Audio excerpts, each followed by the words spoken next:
Deixai crescer ambos juntos até a ceifa, e por ocasião da ceifa, direi aos ceifeiros: colhei primeiro o joio e atai-o em molhos para o queimar. Jesus, Mateus capítulo 13, versículo 30. Quando Jesus recomendou o crescimento simultâneo do joio e do trigo, não quis senão demonstrar a sublime tolerância celeste no quadro das experiências da vida. O Mestre nunca subtraiu as oportunidades de crescimento e santificação do homem. E, nesse sentido, o próprio mal, oriundo das paixões menos dignas, é pacientemente examinado por seu infinito amor, sem ser destruído de pronto. Importa considerar, portanto, que o joio não cresce por relaxamento do lavrador divino, mas sim porque o otimismo do celeste semeador nunca perde a esperança na vitória final do bem. O campo do Cristo é região de atividade incessante e intensa. Tarefas espantosas mobilizam falanges heróicas. Contudo, apesar da dedicação e da vigilância dos trabalhadores, o joio surge, ameaçando o serviço. Jesus, porém, manda aplicar processos defensivos com base na iluminação e na misericórdia. O tempo e a bênção do Senhor agem devagarinho e os propósitos inferiores se transubstanciam. O homem comum ainda não dispõe de visão adequada para identificar a obra renovadora. Muitas plantas espinhosas ou estéreis são modificadas em sua natureza essencial pelos filtros amorosos do administrador da seara, que usa afeições novas, situações diferentes, estímulos inesperados ou responsabilidades ternas que falem ao coração.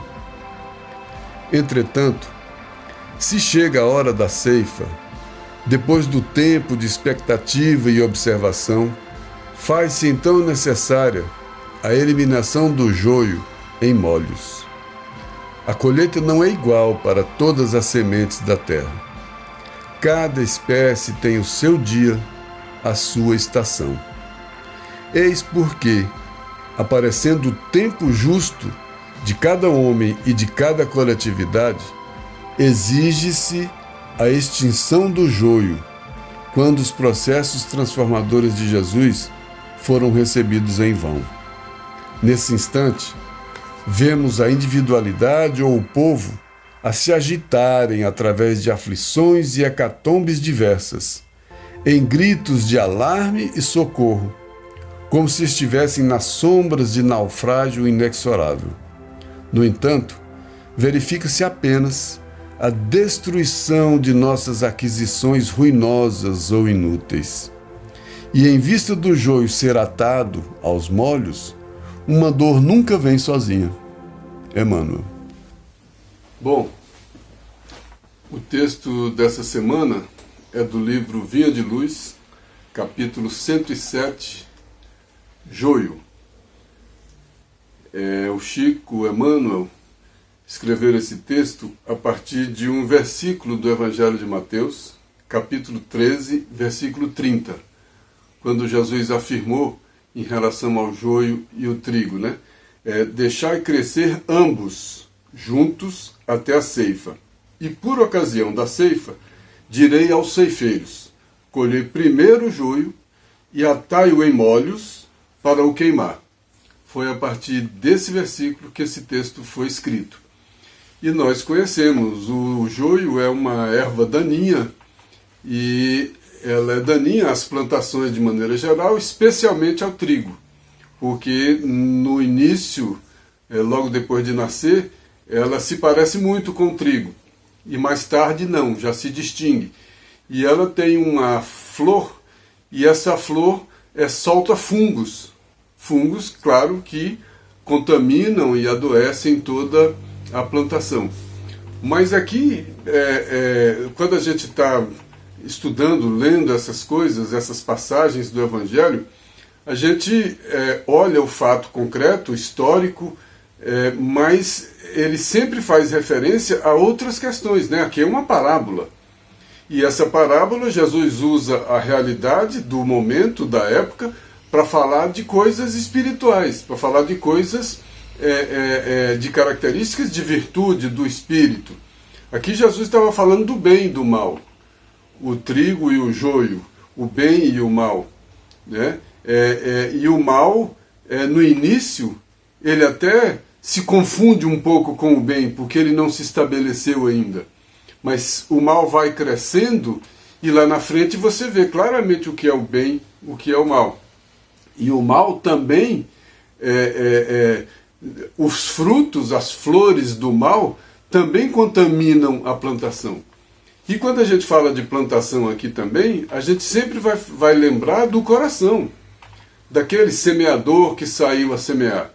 Então, quando a gente está falando joio e trigo e está falando de plantação e de semeadura, nós estamos falando das verdades, nós estamos falando da lei divina, que são essas sementes que foram trazidas e que foram derramadas nos corações, nas plantações, nas terras, né? E tem terra de todo jeito, e embora tenha sido plantado nos corações só a semente do trigo, nasce também o joio, porque são as nossas imperfeições que a gente já traz, né? Esse joio pode ter, é possível ser semeado, mas muito do nosso joio já está na terra. Você pode pegar um quintal aí que você não vai semear a erva, e começa a chover, a erva começa a nascer, o mato começa a nascer, porque parece que é intrínseco, está lá dentro, né? E o joio está dentro de nós, que são as nossas imperfeições. Olha que parábola construída de maneira perfeita. Aí, para não pegar só o capítulo 13, versículo 30, eu vou lembrar a parábola desde do versículo 24, quando Jesus diz: o reino dos céus é semelhante a um homem que semeou boa semente no seu campo. O reino do céu, a comunhão com o Pai, a lei divina, né, é semelhante a um homem que semeou no seu campo. Esse campo sempre é o coração, né? É essa lei divina que é semeada no coração do homem. Dormindo, porém, os homens, olha só, desatentos, desperta, ó tu que dormes, né? Desatento, porém, os homens, veio o seu inimigo e semeou joio. O inimigo pode ser externo e, na maioria das vezes, esse inimigo é interno, porque a gente já traz essa semente do joio dentro de nós, né? Mas tem alguém que joga também a semente. Tem esse mal que está ali fora, que a gente se sintoniza com ele, né? O mal do vizinho, de outra pessoa, da má influência, da má sintonia. Roma tinha uma lei que era crime você semear joio na plantação do vizinho. E as pessoas faziam isso para vingar. Então, olha só, a maldade do homem usava a maldade das plantações. Olha como é compatível o homem vingativo semear joio na plantação de trigo, né? E o homem dormindo, os homens, veio o seu inimigo e semeou joio e partiu. Só semeou. Soltou aquele venenozinho, soltou aquele comentário, soltou aquele joio, aquela sementinha sutil que muita gente nem vê, achou até que era bondade, achou até que, né, quase que não viu, né? O 27, os servos vieram: Senhor, não semeaste somente semente boa? Alguém pode perguntar: mas Jesus não semeou só semente boa nesses corações? De onde, portanto, terá vindo o joio? De onde a maldade que a gente traz 2000 anos depois, se foi semeado só essa semente do bem, né? E aí Jesus, o Senhor lá diz: um homem inimigo fez isso. E aí os servos disseram: queres que ao sair nós recolhamos o joio? Olha que sutileza. Os servos perguntaram: queres que ao sair a gente destrua o joio? E Jesus falou, como essas pessoas que também têm o coração cheio de joio, que não sabem distinguir na tenra idade, no nascedouro, onde está o joio, onde está o trigo, vão confundir, entrar na plantação e destruir tudo. Vão destruir o joio e vão destruir o trigo, porque não tem condições morais e não tem atenção, não tem conhecimento, não tem observação suficiente, porque as plantas são muito parecidas. Quando alguém atribui a si mesmo o direito de tirar o mal alheio, de corrigir o outro, está achando que pode ir ali tirar o joio do outro. E não é essa a função de ninguém, o julgar e ir lá achar que pode tirar o joio de alguém. Né? E Jesus falou, não, para que ao recolher o joio, não desenraizeis junto com ele o trigo. Por quê? Porque se você for tirar o joio, você vai mexer também no trigo, você vai ofender, você vai brigar, e aí o trigo que estava nascendo no coração do outro, a bondade, a lei divina que estava se estabelecendo no coração do outro, vai sentir raiva, aí você vai mexer, desenraizar essa lei divina, esse bem, e vai trazer imperfeições, vai trazer maus sentimentos para esse terreno, vai trazer más sementes para esse terreno. Olha que sabedoria, olha que referência, né? Mas a gente nem vai continuar muito, porque o texto Emmanuel fala disso, dá tem um viés de interpretação dessa parábola muito bonito. E na verdade ele escolheu só o versículo 30, quando Jesus, não, deixa crescer os dois. Né? Na hora de colher, a gente vai colher primeiro o joio. Então vamos ver como é que Emmanuel, e queimar o joio em molhos. Vamos ver como é que Emmanuel comenta esse texto. Ele começa dizendo que quando Jesus recomendou o crescimento simultâneo do joio e do trigo, ele não quis demonstrar senão a sublime tolerância terrestre no quadro das experiências da vida. Deixa crescer os dois, deixa ele. Olha o livre-arbítrio chegando aí. Deixa o coração dele, deixa ver, deixa ir crescendo os dois. Não vai estragar nada disso lá agora não. Não vai se meter a consertar isso que você ainda não sabe, ainda não entende, não consegue distinguir o bem do mal. Não vai, você não sabe o que é bem e o que é mal, como é que você vai no coração do outro para tirar o que é mal? Vai ser o que é mal para você. E o que é mal para você não é necessariamente o mal, é o que você acha que seja joio. E se for o trigo? Tá difícil distinguir no começo. Né? E isso representa uma tolerância celeste, uma tolerância da lei divina. A lei divina espera porque vem atrás dessa espera a responsabilidade de cada um, que é o dono do terreno do coração. E Emmanuel continua. O mestre nunca subtraiu as oportunidades de crescimento e santificação. Se a lei divina, ou se Jesus, ou se alguém entra no coração, no terreno de alguém, para devastar essa plantação, para tentar retirar o joio, Jesus conseguiria retirar o joio, mas aí ia tirar o livre-arbítrio, ia tirar a possibilidade da pessoa, ia tirar essa oportunidade de crescimento e santificação, porque é mérito, é cada um, é o dono do terreno que vai ter que fazer esse trabalho. Né? Então o mestre nunca tirou essa oportunidade. Não seria os trabalhadores do mestre, os servos do mestre, que entrariam lá para tirar o joio. Não, vocês não vão entrar lá para tirar o joio. Respeitem, deixem, é a experiência dele, é a oportunidade dele, deixa crescer o joio, deixa crescer o trigo, ele vai aprender a distinguir o que é joio e o que é trigo, e o processo dele é esse. Mas é ele que vai ter que aprender a fazer isso. Porque se alguém viver tirando o joio do terreno, do coração de alguém, esse alguém não vai aprender a cultivar seu coração. Ele não vai ter o mérito, ele não vai saber, ele não vai ter um coração trabalhado por ele mesmo. Ele vai sempre depender de alguém. E a lei divina cria espíritos autônomos, conscientes, que sabem escolher e decidir entre o bem e o mal. Se alguém vai lá para tentar tirar esse joio, está tirando a capacidade de decisão dessa pessoa. Está tirando a oportunidade dessa pessoa de crescimento e santificação. Ninguém cresce pela mão dos outros somente, ninguém cresce, ninguém se santifica com a experiência alheia somente. É preciso de eu aproveitar essa oportunidade. A reencarnação é isso, né? Então o mestre nunca subtraiu, nunca tirou essa oportunidade. Tirar o joio seria tirar essa oportunidade, né? Nesse sentido que ele está falando aqui, o próprio mal, oriundo das paixões menos dignas, o próprio mal, que tem origem nas paixões, é pacientemente examinado por seu infinito amor, sem ser destruído de pronto. O mal é respeitado no coração de cada um, sem ser destruído de pronto.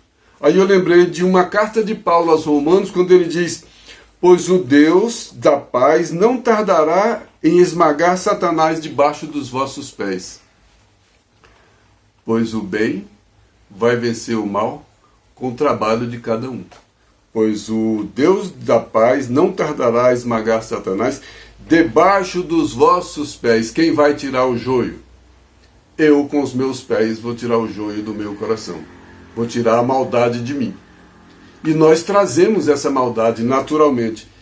E se alguém viesse com intervenção, o poder divino viesse com intervenção para tirar ou permitir que os seus servos tirassem, de alguma maneira tentassem tirar o nosso mal, se fossem servos incompetentes, não teriam condições de tirar o mal. E se fossem competentes superiores, espíritos superiores, numa tentativa de tirar o mal, ia subtrair de quem eles estivessem tirando esse mal a oportunidade de santificação e de crescimento, né? Por isso Paulo disse isso: o Deus da paz não tardará a esmagar Satanás debaixo dos vossos pés. Cada um vai encontrar o seu joio com o passar do tempo, com as oportunidades da reencarnação, com o livre-arbítrio e etc.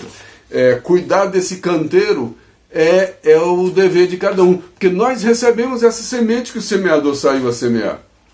E essa semente foi semeada só com o trigo. E o joio é nosso. E o joio vai contaminando. E nós vamos ter que conviver com isso e aprender. E se a gente não aprender, vamos ver que o Emmanuel vai dizendo sobre isso. E ele continua no texto: importa considerar, portanto, que o joio não cresce por relaxamento do lavrador divino. O joio não cresce por permissividade da lei divina, por negligência da lei divina, por desconhecimento da lei divina.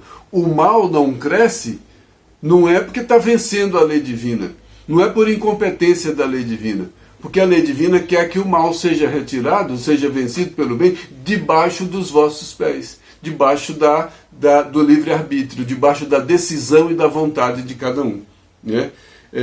Então, é importante considerar, que a Emmanuel está dizendo, que o joio não cresce por incompetência, por relaxamento do lavrador divino, mas sim porque o otimismo do celeste semeador nunca perde a esperança na vitória final do bem. Porque esse semeador que saiu a semear nunca perde a esperança. Essa é a paciência divina. Você tem o tempo. E esse tempo vai crescendo o joio, vai crescendo o trigo, e você não vai distinguindo, ora distingue um, ora distingue, ora não distingue, ora gosta do joio, o joio vai crescendo e suas flores vai soltando fungos na plantação, vai contaminando. Olha só, o bem e o mal dentro de nós, do terreno do nosso coração. Olha o joio e o trigo dentro do nosso coração. E isso é permitido pela lei divina, não é por incompetência, isso é permitido por otimismo, porque a sina de cada um é a elevação. Essa é a salvação, essa é a purificação que cabe a cada um de nós. Essa é parte da lição que está sendo dada aqui nesse momento. E Emmanuel continua no texto. Jesus, porém, manda aplicar processos defensivos na base. Jesus, porém, manda aplicar processos defensivos com base na iluminação e na misericórdia. O defensivo agrícola, o defensivo agrícola que Jesus manda aplicar, tem base, o fundamento deles é na iluminação e na misericórdia. É na compreensão, é no perdão, né? É na indulgência, e no conhecimento e no entendimento. O tempo e a bênção do Senhor agem devagarinho, e os propósitos inferiores se transubstanciam. Transubstanciar, o que é? Modificar a substância, mudar a substância, sair da substância do joio e ficar no trigo. É pegar, transformar o joio em trigo. É mudar a substância da nossa maldade. É mudar a substância da nossa inferioridade. Com o quê? Com o processo de defensivo agrícola para a nossa lavoura. Qual é a base dele? Iluminação e misericórdia. A lei divina. A boa nova. Então é esse evangelho, essa boa nova, essa mensagem do semeador, que é essa semente, né? A base dela é iluminação e misericórdia. E aí, com o tempo e a bênção, vão agindo devagarinho e mudando os propósitos inferiores. Vão transubstanciando, vão mudando a substância. Eu vou perdendo a maldade. Eu vou perdendo o joio. Minha plantação que tinha... Nós somos imperfeitos. Nesse mundo de imperfeição, significa o quê? A nossa plantação tem mais joio do que trigo. Porque no mundo de imperfeições, predomina o mal sobre o bem. Então, no mundo de imperfeições, predomina o joio sobre o trigo. O planeta de regeneração é um planeta onde tem mais joio do que trigo. E nós estamos em processo de regeneração. E qual é o processo de regeneração? Transubstanciar. Mudar essa substância. Transformar a substância do mal em substância do bem. E onde é que está essa substância? Está dentro de cada um. Está dentro da sua lavoura particular. Por isso não adianta eu esperar a mudança do mundo sem fazer a mudança de mim mesmo. Né? Tem um texto também do livro Pão Nosso que fala de esmagamento do mal. Esmagamento do mal é tirar o joio. Emmanuel diz que em toda parte do planeta se poderá reconhecer a luta sem trégua entre o bem e o mal. Em toda parte. A não ser quando a gente tiver espírito puro, não tem mais mal dentro de nós. Aí eu e o Pai somos um. Aí não sou mais eu quem vive, é o Cristo que vive em mim. Mas enquanto eu tiver todas essas imperfeições, eu trago esse joio. E enquanto eu estiver nesse planeta onde predomina o mal sobre o bem, vai predominar o joio sobre o trigo. Né? E em toda parte desse planeta, que ele está falando aqui, é desse planeta, de provas e expiações, existe essa luta sem trégua do bem e do mal. O joio querendo nascer, o joio querendo proliferar, o joio querendo tomar conta da lavoura, e o trigo querendo sobreviver, querendo predominar. É essa luta. Quem vai ocupar essa lavoura? Quem vai ocupar esse coração? O bem e o mal. Não é muito interessante isso? Quando a criatura, pela própria dedicação ao trabalho iluminativo, se entregar ao Pai, compreender a lei divina, se entregar, que seja feita a vossa vontade, compreender sem reservas, sabendo fazer, né, compreendendo a vontade sacrossanta, que seja feita a vossa vontade, com esquecimento do velho egoísmo, esse velho egoísmo animal é fonte de joio, é fonte do joio. Aprendendo a grandeza de sua posição de espírito eterno, atingirá a vitória sublime, vai conseguir eliminar o joio da lavoura. E cada um, dentro desse raciocínio aqui do Emmanuel, dá para imaginar que lavoura, como é que está a sua lavoura. Conhece a ti mesmo, é o lavrador conhecer a sua lavoura. Como é que eu nem conheço a minha lavoura e vou cuidar da lavoura do outro? Eu estou vigiando a lavoura do outro. Eu estou querendo meter a mão no joio da lavoura do outro e a minha lavoura está toda complicada. Aí Jesus fala, você está olhando um cisco no olho do outro e não está enxergando uma trave no seu. Por quê? Você está enxergando o joio na lavoura do outro, que às vezes está melhor do que a sua, e não está prestando atenção na sua lavoura. Seu coração está complicado, amigo. Tem muito mais joio do que trigo, você fica prestando atenção no coração do outro. Não julgueis. Olha para o seu. Cuida da sua horta, cuida da sua plantação. E voltando para o texto de hoje, o joio, vinha de luz 107, Emmanuel continua. O homem comum ainda não dispõe de visão adequada para identificar a obra regeneradora. A gente ainda não entende esse processo de regeneração. Por que a gente... Aí a gente pergunta, nossa, por que Deus, que é bondade absoluta, permite o mal no mundo? Não é questão de permissão. O mal é nosso. É o descuido da nossa lavoura.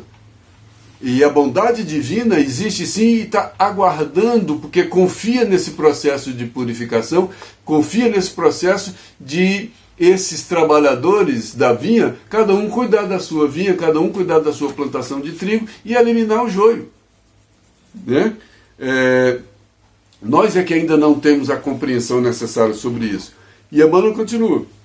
Muitas plantas espinhosas ou estéreis são modificadas em sua natureza essencial pelos filtros amorosos do administrador da seara.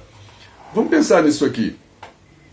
Muitas plantas espinhosas ou estéreis, muita maldade nossa, muita imperfeição nossa, são modificadas em sua natureza essencial. Qual a natureza essencial da minha maldade? O egoísmo? O orgulho? A avareza? A vaidade? Esses sentimentos estão na natureza dessas minhas imperfeições. E essas minhas imperfeições são a natureza de muita imperfeição minha, de muito joio meu, de muita planta espinhosa e estéril, que não produz nada, de bondade. Muitas plantas espinhosas são modificadas em sua natureza essencial pelos filtros amorosos do administrador. Que filtros amorosos? A reencarnação é um filtro amoroso desse processo. E a gente entende que ele está falando de reencarnação aqui também pela sequência do texto. Os filtros amorosos, olha o que ele diz, que usa os filtros amorosos do administrador da seara, que usa o quê? Afeições novas, situações diferentes, estímulos inesperados, responsabilidades externas que falem ao coração. Novas oportunidades, novos lugares, novas famílias, novas circunstâncias que falem ao coração. São filtros para a gente diminuir essa maldade. Olha só, Paulo de Tarso falava, quero fazer o bem e faço o mal que não quero. Por quê? Eu quero plantar trigo, mas está cheio de joio. E lá na frente ele diz, não sou mais eu quem vive, é o Cristo que vive em mim. Só tem trigo aqui que o semeador semeou e nasceu a planta que o semeador semeou. Outro dia a gente estava numa casa espírita aí, uma senhora simples falou, olha, antes de eu começar a estudar essas coisas do evangelho, da doutrina, eu tinha muita ruindade. Hoje a minha ruindade diminuiu. O que essa mulher falou com toda a simplicidade dela? Eu estou cuidando da minha lavoura. Eu estou conseguindo exterminar o joio. Então, se eu conseguir exterminar o joio nesse processo de reencarnação, usando esses filtros do amor e da misericórdia, porque a reencarnação é amor e a misericórdia, e são filtros que vão filtrando a nossa maldade, vão coando a nossa maldade, que vai ficando no filtro do tempo, no filtro das reencarnações, das novas oportunidades que são misericórdia. Então a reencarnação é pura misericórdia. As aflições, as dificuldades, tudo que eu passo, as pessoas que estão comigo, os lugares onde eu vivo, as circunstâncias que acontecem na minha vida, são instrumentos desse filtro. O filtro às vezes é dolorido, mas eu estou me filtrando, eu estou saindo melhor desse processo.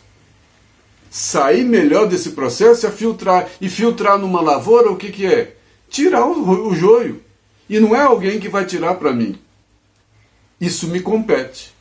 Isso compete a mim. Isso compete a cada um. Com o auxílio de todos, claro. Mas é atribuição cada um tirar o seu. Emmanuel tem um texto que ele fala: cada criatura retorna à terra com as aflições que lhe dizem respeito às lides regeneradoras. Cada espírito volta à terra, volta para usar novos filtros. Eu já passei daquele filtro, agora eu tenho um filtro mais fino. Nas reencarnações, a nossa peneira vai afinando. Algumas coisas grossas vão passando, a peneira mais fina, a peneira mais fina, a peneira mais fina. Isso é o quê? É a peneira da consciência. É a peneira da lei divina. É o filtro da lei divina. Que eu vou filtrando essas maldades, filtrando essas imperfeições. Por isso que um dia eu vou dizer: não sou mais eu que vivo, é o Cristo que vive em mim. Porque eu já filtrei todas as impurezas. Eu já filtrei tudo isso no processo do tempo. Por isso que é uma pena perder tempo. Quem perde tempo desconsidera esse filtro. Vai lamentar que é difícil passar do filtro. A porta estreita é a porta do filtro. Porque é estreita mesmo, porque as imperfeições que eu tinha, passava. Agora o filtro reduziu. Para eu evoluir, eu tenho que ser provado. Eu sou espiado, sou provado, eu tenho expiações, eu tenho provas, tenho filtros novos, peneiras mais estreitas, e eu vou passando nesse processo de evolução. Eu vou iluminando, eu vou me iluminando, eu vou me aperfeiçoando, eu vou me elevando, eu vou me sublimando. Sublimando é se tornar sublime. Sublime é perder as imperfeições. Aí, voltando para o texto de hoje, Emmanuel diz: a colheita não é igual para todas as sementes da terra. Cada espécie tem seu dia, a sua estação. Que beleza isso! A colheita não é igual. A gente não vai morrer no mesmo dia. A gente não tem cada um o mesmo tempo de vida. Você vai viver, todo mundo vai viver 90 anos. Não. É cada tipo de planta. Necessita de um filtro diferente, de um tempo diferente para filtrar.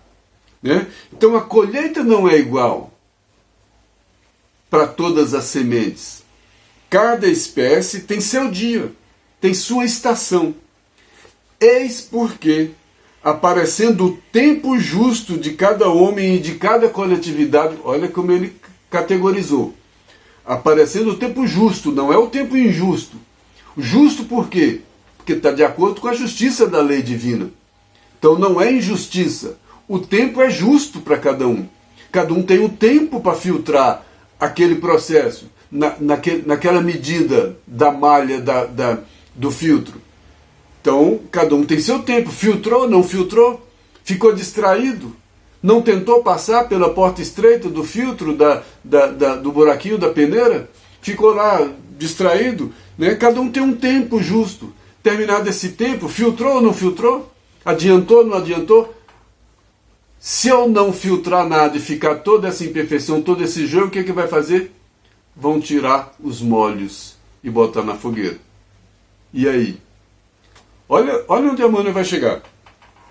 Eis porque, aparecendo o tempo justo de cada homem e de cada coletividade, então são dois tempos, o individual e o coletivo. A gente tem desencarne de indivíduos e desencarnes coletivos.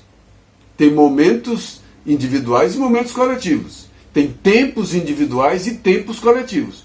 Tem tempo coletivo que individualmente o tempo está diferente.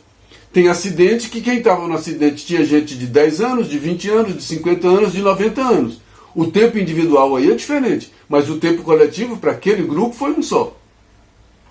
Então, no tempo justo, não tem nada injusto nisso, de cada homem, de cada coletividade, exige-se a extinção do joio. Você cuidou do canteiro, você cuidou da plantação, você conseguiu ir transubstanciando, você conseguiu ir mudando a substância do mal para a substância do bem, quando os processos transformadores de Jesus foram recebidos em vão. Aí tem esses processos, exige-se a extinção do joio, nesse momento de consciência, né? Acabou o tempo, e agora? E aí, o que você fez? É o encontro meu com a minha consciência. O que eu fiz? Eu tenho consciência do tempo perdido. E aí eu vejo que os processos transformadores de Jesus foram recebidos em vão. Eu não entendi a família que eu estava, eu não entendi o trabalho que eu tinha, eu não entendi a circunstância que veio para mim, eu não entendi a minha reencarnação, eu não entendi a minha oportunidade, e tudo isso foi em vão. Esses filtros da oportunidade e da misericórdia que foram trazidos para mim, eu deixei passar em vão, né? Só para exemplificar como o joio, no começo, ele é pequeno e se confunde com o trigo, e que ele vai crescendo e ampliando e tomando conta e soltando fungos, contaminando a plantação. Eu achei um texto do Emmanuel, do livro Pão Nosso, capítulo 67, só para ilustrar o que a gente está falando. Veja se não tem a ver o que a gente está comentando aqui. A semente do joio é a má vontade, ainda não é a planta. Essa semente da má vontade a gente ainda confunde, a gente ainda não sabe do bem e do mal. Mas olha o que Emmanuel fala nesse texto. A má vontade, eu vou ler direto um trechinho só para a gente fazer a sequência do que ele fala, da semente do joio crescendo e comprometendo a plantação. Olha, a má vontade gera sombra. A sombra fortalece a estagnação. A estagnação conserva o mal. O mal traz a ociosidade. A ociosidade cria discórdia. A discórdia desperta o orgulho. O orgulho acorda a vaidade. A vaidade traz a paixão inferior. A paixão inferior provoca indisciplina. A indisciplina mantém a dureza do coração. A dureza do coração traz a cegueira espiritual. A cegueira espiritual conduz ao abismo. Olha só, até chegar nesse conduz ao abismo, o joio já está grande, já produziu flor, já está soltando fungo, contaminando toda a plantação, mas começou numa sementinha que se confundia, numa plantinha terra, que se confundia com trigo, uma simples má vontade. Onde eu tenho que agir? Em todos esses passos. E aí Emmanuel conclui, nesse livro do Má Vontade, do livro Pão Nosso. Pela simples má vontade, pode o homem rolar indefinidamente pelo precipício das trevas. Ele não escuta, ele perde esses processos transformadores de Jesus, ele perde essa oportunidade. Esse processo é em vão na vida dele, né? E aí, encerrando o texto, Emmanuel diz, no último parágrafo desse texto, Vinha de Luz, joio. Nesse instante que eu não trabalhei, nesse instante que eu não passei pelas peneiras, nesse instante que eu não cuidei da plantação, nesse instante que eu não aprendi, que eu não transformei, que eu não aproveitei os filtros amorosos, etc., vemos, nesse tempo de tomada de consciência, nesse tempo que ele fala,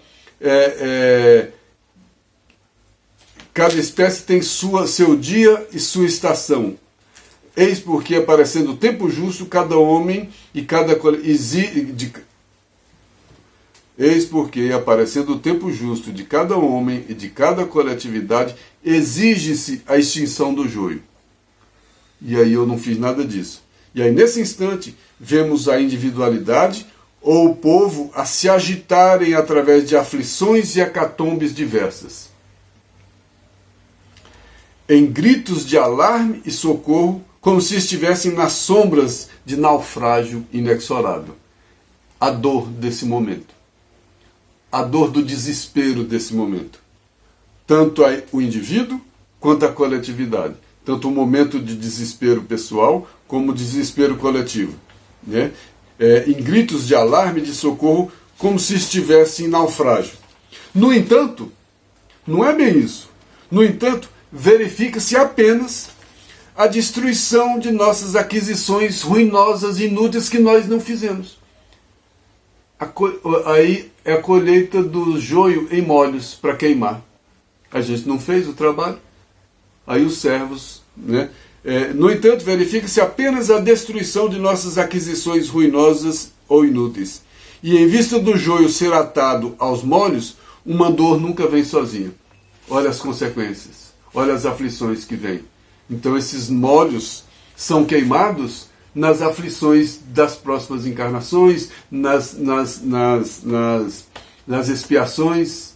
Olha quanta coisa vem em molhos. Aí você não entende. Nossa, por que fulano sofre tanto? Ele está queimando o joio em molhos. Essa reencarnação, ele trouxe molhos. Não foi mais um joio. Outro. Olha que relação que Jesus fez. E olha que relação que Emmanuel está fazendo. Tudo isso aqui é muito simbólico. É fruto de uma leitura de uma parábola. Mas olha a relação que a gente faz entre o bem e o mal. Né? Aí tem um texto do livro Via de Luz, capítulo 35, que está bem nessa linha. O que é que você pede? Que pedes? Emmanuel pergunta, o que pedes? Os ambiciosos pedem milhões. Olha o joio se estabelecendo. Olha o trabalho não sendo feito. As consequências disso são reencarnações que vêm depois, e eu venho com molhos. Eu venho com molhos para queimar. Né? E em vista disso, do joio ser atado aos molhos, uma dor nunca vem sozinha. Cada um é responsável pelos molhos que traz. Os ambiciosos pedem milhões, os egoístas pedem a satisfação só para si. Os arbitrários pedem atenção aos caprichos próprios. Olha o joio sendo alimentado. Aqui não está passando filtro nenhum. Os vaidosos pedem louvores. Os invejosos, o que não lhe cabe. É só inveja. Aquilo é do outro, mas eu quero para mim. Aquilo não me cabe, cabe a ele. Os despeitados, considerações indébitas. O que eu não mereço. Os ociosos, prosperidade, sem esforço. Os tolos pedem divertimento, sem preocupação. Os revoltados pedem direitos e deveres. Os extravagantes pedem saúde, sem cuidados. Os impacientes pedem realizações sem base. Os insaciáveis pedem todos os bens, em detrimento dos outros. Aí Emmanuel dá um conselho. Vigie assim, cautelosamente, o plano de teus desejos. Não cultive o joio. Não cultive o joio, vigie sua plantação, vigie o plano de teus desejos, preste atenção no filtro. Que pedes à vida? O que pedes à vida? Alimento para o joio? Não te esqueças de que talvez essa noite pedirá ao Senhor a tua alma. E aí a gente vai ter o joio atado em molhos. E a gente vai voltar trazendo esses molhos para serem queimados numa próxima encarnação, ou de qualquer outra forma que a lei divina ache justa, para que cada um queime os seus próprios molhos, para que cada um retire do seu coração o seu joio. Um texto muito bonito, né? Que Deus nos abençoe, nos fortaleça, nos inspire, nos intua, nos proteja, para que cada um bata o olhar para dentro de si, o olhar para dentro da sua plantação, e enxergue no seu coração o que já tem de trigo, o que já tem de conquista, o que já tem de virtude, mas enxergue, acima de tudo, o que ainda tem de imperfeição, para que a gente possa concentrar nossas forças em aperfeiçoamento, em diminuir nossas imperfeições. Como disse aquela senhora simples lá daquela palestra, que eu possa diminuir a minha ruindade. Porque se eu diminuir a minha ruindade, depois eu volto com molhos menores para serem queimados. E essa queimar molhos dói. E depois, quando eu estiver queimando os molhos, eu vou estar aflito. E não vou ser nem consolado, porque eu vou estar desesperado queimando esses molhos e não vou entender nada. E vou achar que Deus não é bom. Que Deus nos abençoe. Até a próxima.